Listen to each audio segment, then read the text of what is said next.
I took a stroll downtown this evening when I heard music echo through the night. So I started running so I wouldn't be too late. In the neon light, what the music could reveal through the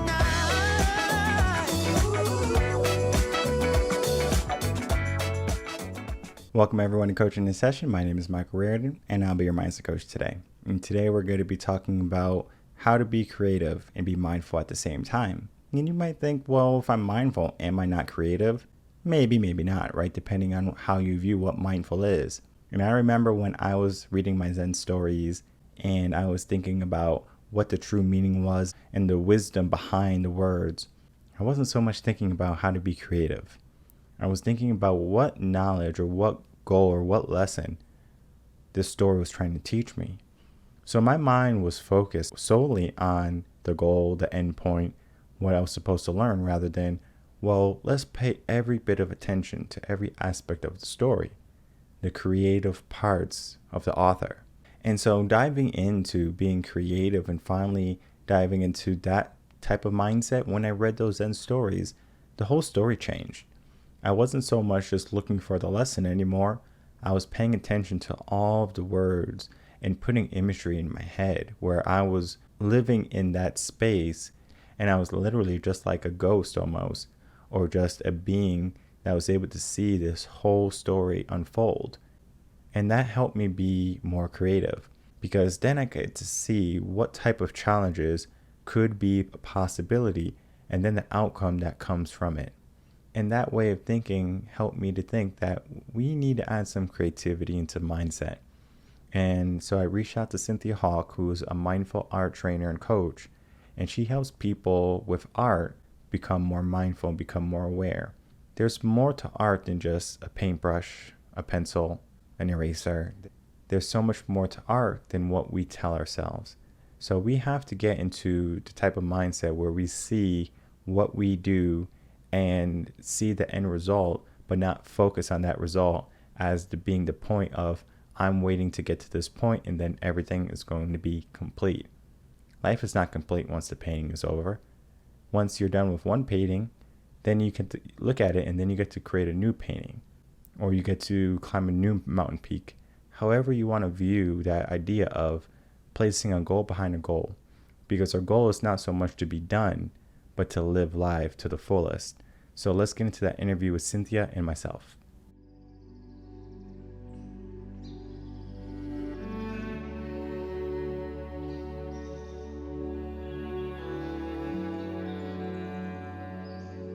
Welcome, Cynthia Hauk, to Coaching this Session. How are you doing today? I'm great. Thanks so much for having me.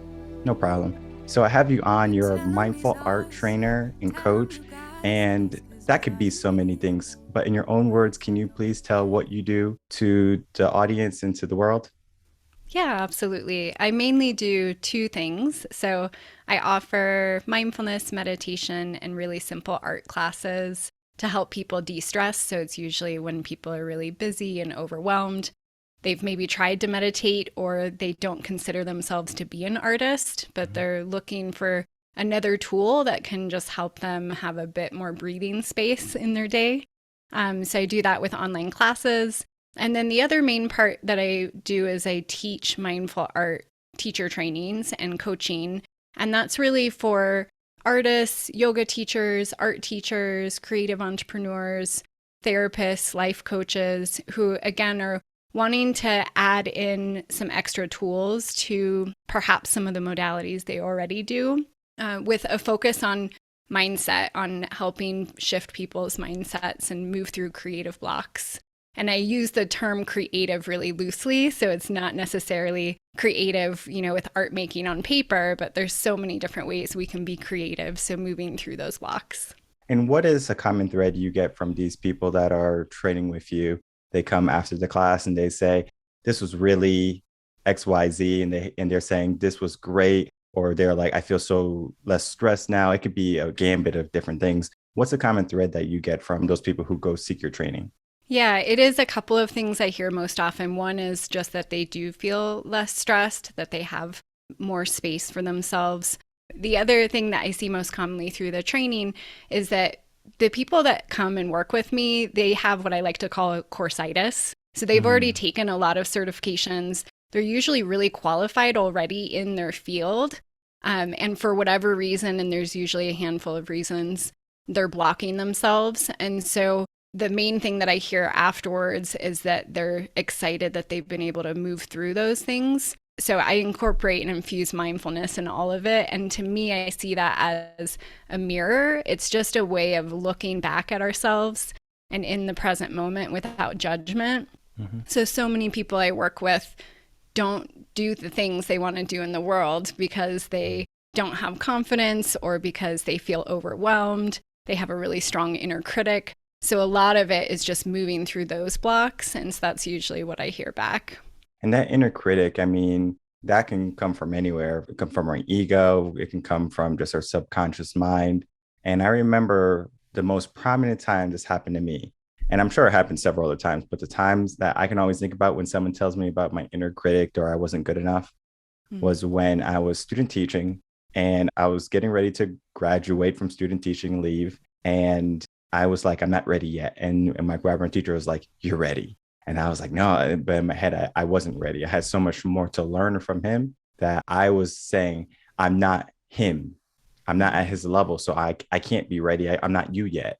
And then, that was my goal, to be just as good or better. So that right there started to jump in my mind. But I was equipped with everything I needed to be successful. And when I went into the classroom after the student teaching, it was a breeze. It was because of all their teachings, all their time. But it was that moment right there where I had to make a choice. Was I ready or was I not ready? And I mean, I had great mentors, great cooperating teachers throughout my whole career, my whole life. And, that moment right there saying, you're ready, it just resonated with me so much. Why do you think people just continually go get training, but they are ready, but they think they're not ready? It's a way to stay safe. Mm, I think that our inner critic can be really sneaky. And one of the things our inner critic can say to us is that you're not ready. You need more training. You need another certification. You need X, Y, and Z before you put yourself out in the world in a way that feels really vulnerable and scary and outside of our comfort zone. And so I often say with the people I work with, the closer we get to that edge of ours, the louder that inner voice tends to get. mhm. And I think it's important to be aware of areas that we can improve on. And I'm a life learner, and as a teacher, obviously, really appreciate teaching. And I think at the same time, there can be that point where we just need to have a really honest look with ourselves and say, do I really need X, Y, and Z to move forward? Can I take small steps and start putting myself out in the world with everything I already have? And just really reflect on, the path we have taken. In that example you just shared, you already had so much teaching and training that you had done. So I'm a huge proponent and fan of what I call Kaizen Muse method or Kaizen Muse steps, which someone else coined, but really having those small incremental steps that we can take as a way of sort of edging our inner critic and edging that comfort zone. So it's still a little bit scary and uncomfortable, but it's not so overwhelming where we're frozen and stuck, because I find the people that I work with, that's the place that they're in. They feel really stuck and they've been on that hamster wheel for years. Oftentimes they're just taking, a new certification, but not putting their own teaching out in the world. And that's one of the first questions I ask my clients. That's like, do you feel stuck? Because then I'll get a good understanding of where they are mentally. Because if they feel stuck, then we have to just figure out what that stuck means for them. Many people get down that road, or they want to do something in their life and they have been trying to do something, whether it be getting in shape, starting a different profession, career, hobby, whatever it be. They might start, but they don't finish. So they fall back to who they are, to their comfort zone per se. And then they feel stuck, like they can't get out. But it's just like that fear or that voice that you were saying, as soon as you get closer to that edge and you're about to cross over to the next, I guess, maybe better part of your life, everyone's saying, hey, don't go that way. That is going to equal a lot of work. We don't like a lot of work. So just come back, take it easy. We'll all be okay. We'll all be calm. That goes into the realm of self-sabotage.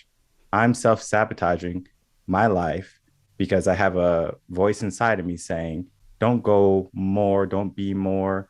So Mm. that voice, how can we be mindful? How can we maybe implement ways to stop self-sabotaging ourselves so much? I love that question. I feel like you and I could probably talk about that at length for a really long Oh yeah. time. Um, so I'll share one of the tools that I use that is really simple that I've done for quite some time is actually a right and left handed practice. So, or dominant and non dominant handed practice, where your dominant hand can ask the question. So it's coming from perhaps, your adult self or that part of you that is aware of the fact that you are self-sabotaging and blocking yourself. So that question might just be as simple as, why do I feel stuck? Or what's holding me back? Or what is the thing that I need to do next to move forward to not be stuck? So some sort of question that feels in alignment with what you're feeling right now, but really simple. And then using your non-dominant hand, you can have space for a response. And the reason why it's the non-dominant hand, there's a handful of reasons, but usually, unless you're ambidextrous already, you can't write at length. So you have to keep your answers really short and simple. There's also this childlike quality to your handwriting. If you ever try it, I just look like I'm scribbling. It's terrible and wonderful. And so there's this childlike quality. And for me, and for a lot of the people I've worked with, usually it's a younger part of us that's feeling stuck and blocked and scared and holding back. And so it's just another way we can tap into that. We're also switching things with our brain. We're feeling the sensations of the pen and the paper, moving and that texture. So it's a way we can be more present. So automatically, I see it as more of a mindfulness practice. The key part with that, with mindfulness, is the non-judgment part. So that's kind of the piece to notice as you're answering, just coming back to that reminder of you're not going to judge whatever you think of or write. You can sort of see it as an experiment. And I normally recommend doing that 3 to 5 times. So you would ask the question, have a really simple answer. And then depending on what comes up, you can again have a really simple question just to dive in a little bit deeper. So that's one practice that I share a lot of times and that I do for myself, because I think first and foremost, we need some sort of clarity, and we don't necessarily need to understand everything, but we need to know, are we feeling overwhelmed because, we're too busy and we don't give ourselves time to live into our dreams? Are we feeling like we have self-limiting beliefs? Are we dealing with other people's drama? Like, we just have to be aware of what is the thing that potentially is pulling our attention away. And then once we have more of that awareness, then usually I like to do those Kaizen Muse steps. So just breaking down really, really simple, small things that we can start inching our way towards movement, just so we're not frozen and stuck. And what you said is kind of triggered my brain because that's how my brain works, where we're writing with our left hand and we have a childlike script. And if I wrote on my notepad in front of me with my left hand, I wouldn't know the difference between a kindergartner and me. It would be just like that. Let's go to the idea of a weed in your garden. If you snip the top of your weed, the weed will grow. We have to take the weed from the roots. So when we mentally, and this is probably a subconscious level too, when we start writing with our left hand and we have that childlike script, we go maybe to the root of our problems, which typically stems from childhood. We have some type of childhood trauma where it could be parent, relationship, family, school, whatever it be, right? There's something that is having our brain stop and saying, okay, well, we got to be careful, right? Because we learned at some point in our life not to do something. Whether it's, okay, in class, we need to be still, not say anything, or someone yelled at us because we did the wrong move in the gym class, right? Whatever it be, right? That affects us long term. And if we can find that reason, going back to our childhood, going back to the roots, we can actually take some time and say, okay, well, what's the problem? The root, right? Childhood. We can look around, we can figure out, all right, this needs to be adjusted, and then we can adjust it. Or we can maybe put some awareness to it saying, I was able to overcome that. And then they overcame it. So now that belief that they once had subconsciously is now a conscious victory. So they're not going to allow that to keep them stuck anymore. So the idea of going back to being a kid and then handling the root problem, pulling up the root, and then setting us free per se, so we can kind of go out and I guess not be stuck or self-sabotage ourselves because we have an anchor in our life. And many times that happens from school, can happen with family. Typically, you're going to get a lot of stuff in school. School is just going to be one of those heavy moments where many people are going to be open about their opinions, their beliefs. And when you're young, peer acceptance is so big. And I remember just being a teacher, I went to art class one day. Everyone is so self-conscious about their artwork, where it's like, I don't want you to see my artwork because it's not done, right? It's a masterpiece in the making, but at the same time, I'm still insecure about that. Do you find that when you're working with people through different methods or different arts, that they're self-conscious about the work that they're doing? Absolutely. And I hear that a lot, especially because the practices that I teach and share combine mindfulness and really simple art activities. So a lot of the immediate response is, I'm not creative or I'm not artistic. And that can carry over very easily to their other projects that they're doing that aren't, quote unquote, art related. And so that judgment, that really quick knee jerk judgment comes up often when I'm talking with people.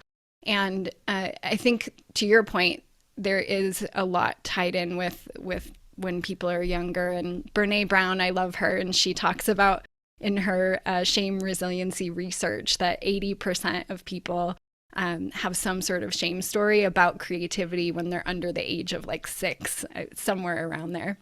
And so there is this dampering that can happen at some point in our lives, and we start to associate that with things. Some people will just say like, oh, I'm terrible at remembering names. And you make that statement and then you just believe that about yourself. You have this thing about your identity.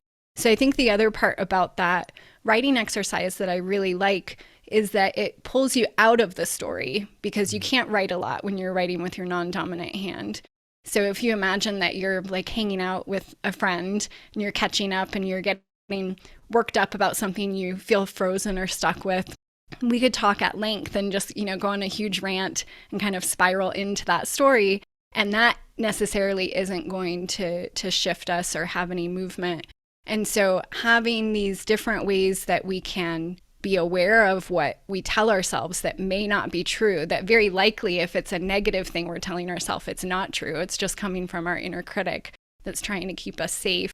That if we can find a way to just witness that and notice it and be curious about it, and then have some sort of intentional, inspired, spirited action and small steps to shift the needle, to start to change the identity that we have with that belief. And I just think it's so powerful.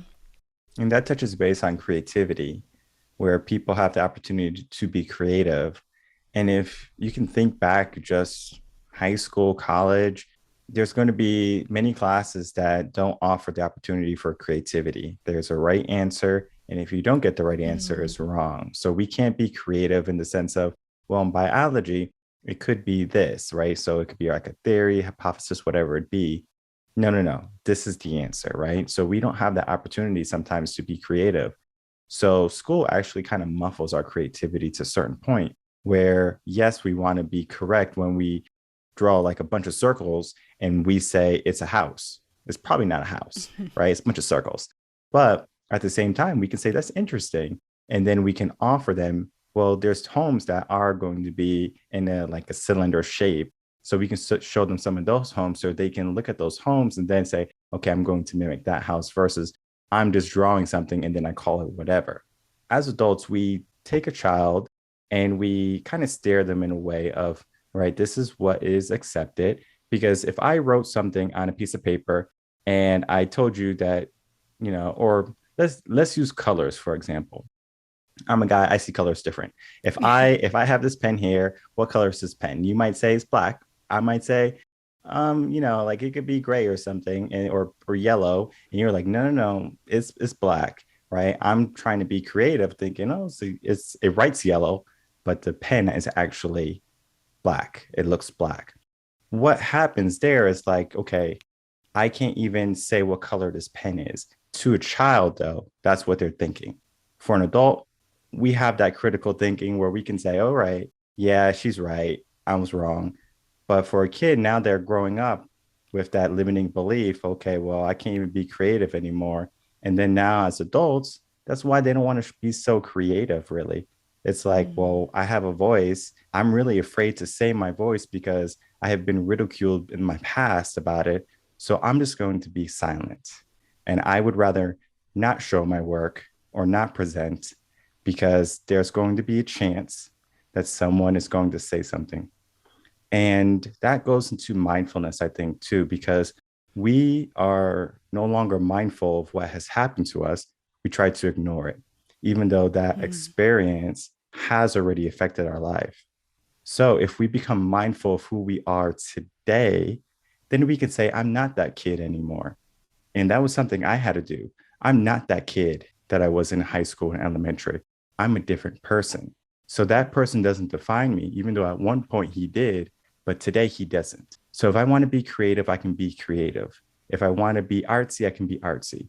Whatever I decide, I can be, being mindful of what you want and what you put forward. But people don't think that way. People say, I'm just not good at drawing. I'm just, like I was never a good artist. I'm not a good painter. And they just have those limiting beliefs, those self-doubts that they just carry along with them. What is something that you can do to figuratively snip that thread in their mind from their adult life to their childhood life using art? I love that question. For me, it comes down to practice. Anything if we're curious to try something new, if somebody wanted to play piano, we wouldn't expect ourselves to be able to play a whole sonata the moment we sit down to the piano if we've never played before. There's certain areas and things in our life that I think we can give ourselves a bit more compassion because, of course, it would take, time and practice and effort to hone in on that skill. I think sometimes with creativity and certain things or practices like drawing or painting as an example, there can be blocks where people just, say, oh, I can't do that. Or even math, I know some people, math is just not their thing. For me, it comes down to really intentional practice. And that's why I love marrying mindfulness and meditation with the art activities. It doesn't have to be art activities. It could be mindfulness and meditation with whatever skill you're curious about kind of honing in on. And so the reason why that mindfulness is really important is because it's holding it softly. I like to think of it as like a wide container. So if I was curious about exploring a skill, I'm holding it in a big well or a big container. So it's large enough for me to play and make mistakes and be curious and ask questions and maybe ask for support from other people and do this thing in that safe space where it's like a no judgment, judgment-free zone. And that doesn't mean that the mind won't judge, because that's what our mind does. It'll constantly do that, especially with a newer skill that we might feel uncomfortable with. And so I like to see it as a practice similar to our breath. If you do meditation and you return back to the breath as an anchor, it's just returning back, having that mindfulness intention as your anchor. I like to often talk about it as an experiment. So whatever that skill is, whether it's through mindful art activities or through coaching with something else that you're really interested in, just that we can hold it as an experiment and have more of noticing that nervousness or those body sensations we might be feeling as perhaps excitement instead of terror or anxiousness or nervousness. And it actually does respond and show up in the body very similarly. It's just how we label those body sensations and those thoughts. So yeah, that's really important for me and the people I work with, is just holding it softly with mindfulness. And we all have a journey too. For me, the whole mindset journey that I went on has been multiple. It seems like almost every couple of years I have to go on another mindset journey where it's like, okay, I finally evolved to my highest being and I have to now transform and transcend who I became. And it's always a process for me because I have gained an abundance of wisdom over the years, read many books, articles, blogs, podcasts, all that stuff. I have given myself an opportunity to learn and to be a learner, a lifelong learner, as you said yourself. And that helps me grow into the next stage of my life because I'm getting older. All right. I'm still young now, you know. I can go to gym, run, no problems, but I do understand that as time goes, I'm going to become more wiser. And I can see that with my parents where they are wiser from when they were my age. That is the process of life, right? We become wiser. And life is a journey where we are able to go through one change to the next change. And you might get stuck on a change. And it's similar to like when you're at the gym and you hit a plateau where it's like, I'm going to the gym, I'm doing the same workout I was doing, but nothing is happening in my life. So they plateau. And sometimes people plateau when they get stuck. They're doing the right things. Maybe they had a life coach, mindset coach, a mindful art teacher along the way, and they're going up in life. And then they finally get stuck and they're like, I don't know what to do. Right. So then it's kind of like at that point, it's like they hit a wall and it's kind of like they ran out of room on the canvas and they say, well, I guess this is my life already. I'm done. You know, there's no more room to grow. How can you maybe instill a concept and maybe something you think about or not, but beyond the canvas? What comes beyond or what is placed on the canvas? The way of thinking beyond just what is in front of you, right? So in our life, there's always something going on. Right now, the birds could be chirping outside, the sun could be shining, my plants are probably growing in the garden. There's so many things that are happening, but I have to pay attention to that. And sometimes, like we get to that roadblock, finally, everything on the canvas is no longer white, it's some vibrant color. They're saying there's nothing else I can add. But then you kind of come over because you have already went through many shifts of your mindset. You have already done many years of your mindful art teachings. You might say, well, why not add a flower here? Why not add a tree? Why not add birds or clouds? So yes, they might have painted the whole bottom green and the whole top blue, and they said they're done, but there's so much more detail that we can add. How do you help people see the details of life and rather not so much of a blank canvas that they paint and they say is complete? One thing, I have a couple of thoughts that come to mind. The first one, again, is around that judgment, because oftentimes when I'm working with people and they're feeling stuck, they're feeling like that's wrong or bad, that they shouldn't be in that place, that they're frustrated that they're stuck, they want to be somewhere else.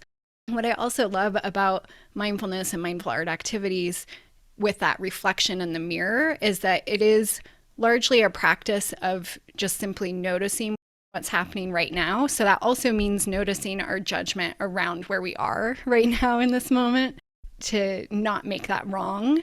And so part of it is just deepening that awareness. And so a lot of the focus with mindful art is the process, not the final product. But what I've also found is that by having a mindfulness practice, by having a practice of noticing how I'm feeling right now and trying not to judge it, and also being curious, it naturally will lead to the next step, to the next thing, to moving through those blocks. I find that it takes time, right? Just like how everything in nature, I think of the seasons a lot, actually. We just finished winter here in Colorado, and it always looks so, quiet and kind of bleak and beautiful, but like there's not much on the surface during winter. But those roots are just soaking up soil and nourishment and, water that whole time.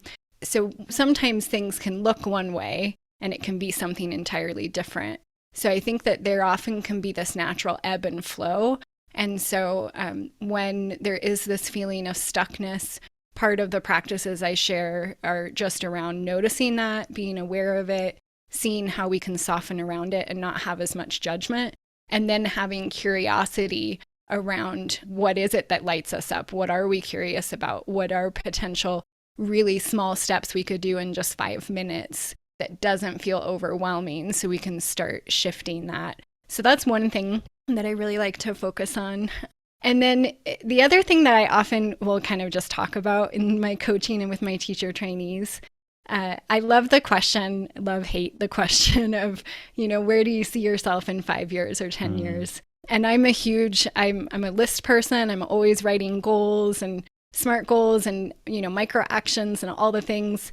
And at the same time, none of my 5, 10 year goals have ever, they always look entirely different than what I imagined. And that's just been my story, of how life has emerged. But I kind of chuckle a little bit when I consider long-term goals and, considering the canvas question you asked. So what's beyond the canvas, to again hold it really loosely.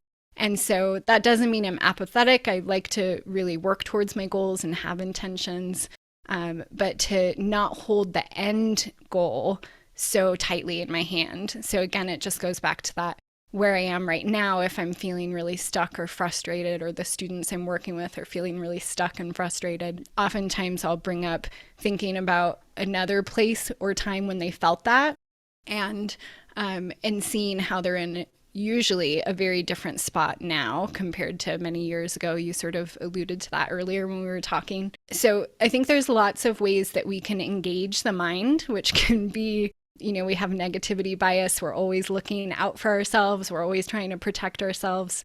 And so just not making that bad or wrong, knowing that that's what the mind does, and being more aware of our thoughts, our feelings, our sensations, and having really simple tools and practices that we can do either by ourselves or in community or with a coach, just to have a bit more perspective and support as we, are each on our own paths and journey. And to touch base on two of the things you said that can help anyone during that process is it's the process, not so much the final product. Mm-hmm. Number one. And then number two, remain curious throughout your whole life. And I'm not saying to go into the haunted house curious, but to be curious into what you can accomplish, to do the things that maybe you thought you have never done. For example, you might be afraid of heights, and you might never even thought that you're going to go skydiving. And before you know it, you're in a plane getting ready to jump. And you might have been telling yourself over the years, as another example, is that you're not a good artist. I have told myself for many years, I wasn't a good singer. I'm not a good artist. My mom's a better artist, and I wouldn't do art. So it was at a certain point when I was like, you know what? I am a good singer. I am a good artist. Let me start to implement that. And it's so funny when you're working with children. I would just draw something. And so it would be like, because I worked elementary.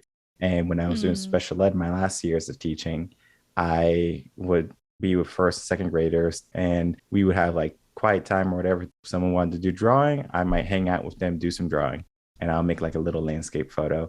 And then they're always say like, oh, you're such a good drawer or whatever. I'm thinking in my head, oh, I never thought of myself that way. But to them, it's like, wow, you're so great.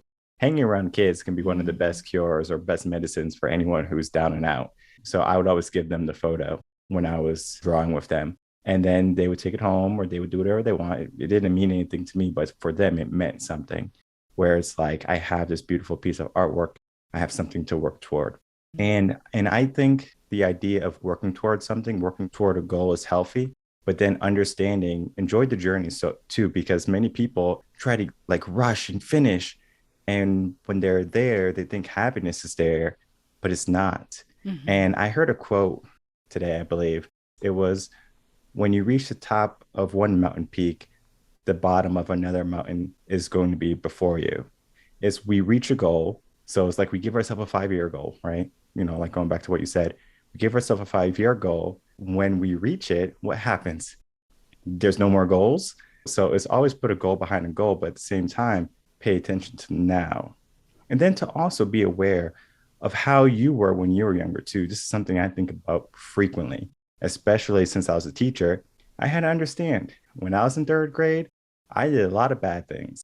So if I'm working with third graders, I'm going to expect those bad things too. And I can't judge them. I can't say, you shouldn't be this way, blah, blah, blah. I did it. When the glass of milk spills at the diner, yes, you want to yell. Yes, you want to scream. You're frustrated. I understand. But have you ever dropped a glass of milk, spilled a glass of milk? Probably, maybe. Don't damage that child at that moment. You did the same thing, probably. So yes, there's going to be mistakes in childhood. You don't have to make your child, especially another person's child, have a trauma because it's causing you a moment of discomfort. It's part of the process. Everyone is going to have an opportunity to learn. And I think when you're going to like a class like yours to learn and to be open and to be vulnerable, is going back to like that child like mindset of I'm ready to learn. I might not do good, but I'm ready to learn. And I think that's all we can really ask for at that moment, to be mindful, to be aware, to remain curious, and to see what happens, but to enjoy the process along the way. Because I'm sure after the end of the class, people are not talking about their photo, they're talking about what they did during class more so than, hey, look at my art picture. Do you love it? Praise me, appreciate me. They're not talking about that. They're saying, this was so much fun. I love all the things you did. They're worried about the techniques, the process during the class, not so much, thank you for the art picture or whatever you did during that class. It's the process. So getting people into that mindset of the process more so than of the journey. Is there anything you want to say on that? You reminded me actually of a quote that I really love from Pema Chodron. And it's much longer than what I'm going to say, but she says, we call something good and we call something bad, but we really just don't know. And so I like that idea of what if we just remove those labels entirely? And that's part of what being curious about the process is, or what exploring something mindfully without judgment. Yeah, exactly what you were just saying. Most of the people that come to mindful art workshops that I have, they're really doing it as a way to explore creative meditation. So they're not, trying to create a picture that they want to hang up on their wall, or that they want to sell, or that they want to frame, even though they might end up loving what they make. Instead, it's more so, how can I give myself, 10 more minutes in my day when I'm super stressed out, and I can do this practice on my lunch break, and I can feel less stressed, and I can notice my breath, and I can make these marks and hear the sounds. So it's really a form of creative meditation. And then also, when you were talking earlier, I was thinking, I encourage a lot of my people that join my teacher trainings to celebrate their wins and their accomplishments. I had a chat actually on one of our coaching calls, and we were talking about a teacher training that I had launched a handful of years ago. And it was after, like 7 years of working towards it. And they were like, oh, what did you do to celebrate? This was like 5 years ago. Like, what did you do to celebrate that? And I paused and I realized, something I had worked towards for many, many years. And by the time it was birthed into the world, I didn't even pause or take a moment to celebrate or recognize it. So that's something that I really try to practice more, and that I talk about on my coaching calls with other people. And I think that that's really common human nature as well, for us to just immediately look towards the next thing, even if it's something really small that we can encourage ourselves, or, pat ourselves on the back, or share it with somebody and have that moment of excitement. I think that that helps to refill our well as we're on our journey, and honoring, who we are and what we're doing in the world a lot of times. That just makes me think it's like, yes, we are always in a rush to get to the next thing. So might be school where we get homework, we're trying to get it done really quickly. And then when we're done with our homework, we get to have fun. So we give ourselves tasks that we might see as fun, but we try to get them done very quickly. And so, just look at the work week, Monday through Friday, 9 to 5. We want it done on Monday, done on Tuesday, all the way to Friday. And Friday, we're like, I can't wait till the weekend starts, right? We're always in a rush for what's next. And I think it's just that typical work week. We don't give ourselves any freedom. We don't give any sense of acknowledgement during the week. Because if I ask what you did on Monday, you might think like, well, what did I do on Monday? Right? Because we were always just completing tasks, completing tasks, completing tasks. But every day we have that opportunity to take a step back, to be grateful, and to pay attention to our day, whether it be being more mindful, understanding where we are. Maybe we're not creative today, or as creative as we thought we were, but we still do some work. And it doesn't have to be our best work, but if we show up that day, then tomorrow is going to be easier. Because what I find is, if you think you're not ready, or you think you're not going to be adequate for that day, it could lead to a cascading downfall where you don't have those small victories, is what I call them. And we want a small victory every single day. It doesn't have to be big. So if you're writing a book and you have writer's block, write one word, small victory, right? Let's pay attention to that, rather than you wanted to write 7 pages today.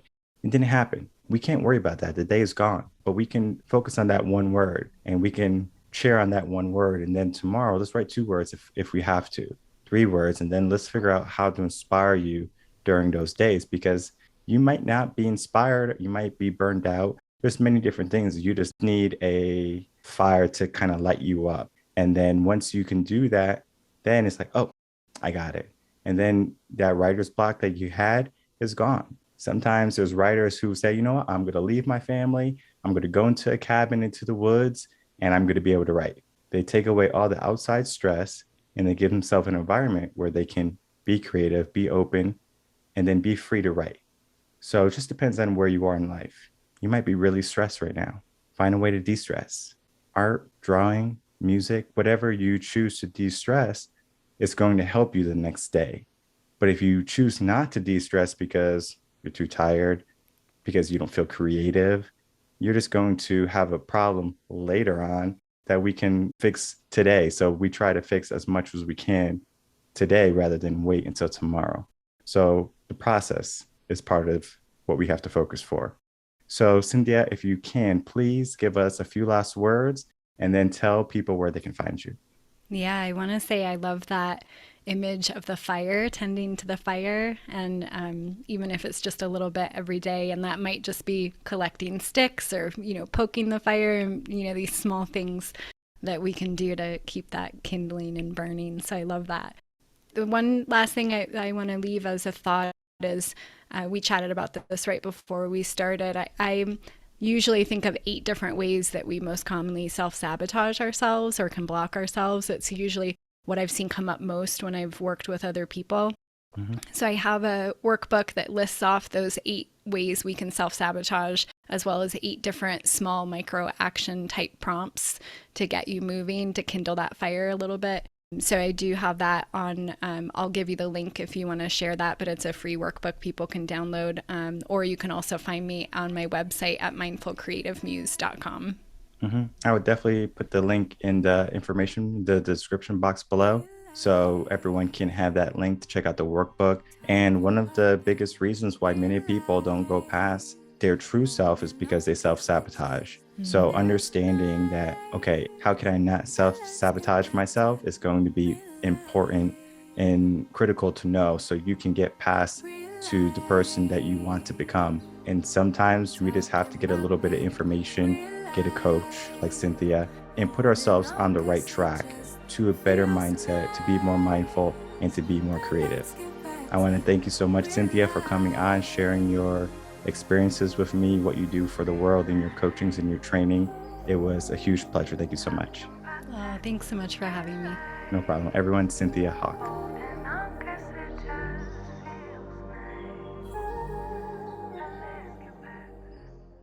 All right, everyone. Thank you so much for watching the interview with Cynthia and myself. Huge shout out to Cynthia for coming on and speaking about what she does, the work she does. And of course, I encourage everyone again to reach out to Cynthia, check out her website to see the work that she does, and then maybe to get some training with her so you can understand the work she does and how it can help you. Because being creative does more than just open up the mind. It gives you an opportunity to get past that plateau that you've placed in your life, because we have many limiting beliefs in our life, and if we can fill our mind with things that are more positive and things that bring us joy, then those self-sabotaging thoughts and those limiting beliefs are not going to show up as frequently. So getting into a different type of mindset using art and being creative is going to be an essential thing that you want to focus on. So check out her website. And as always, if you need anything from me, you can email me, coachingasession@gmail.com. And if you wanted me to work with you as your mindset coach, you can always head over to revenantconcepts.com. So we want to make sure to share this video and your audio. And I will see everyone on the next episode of Coaching a Session. Until then, everyone, take care.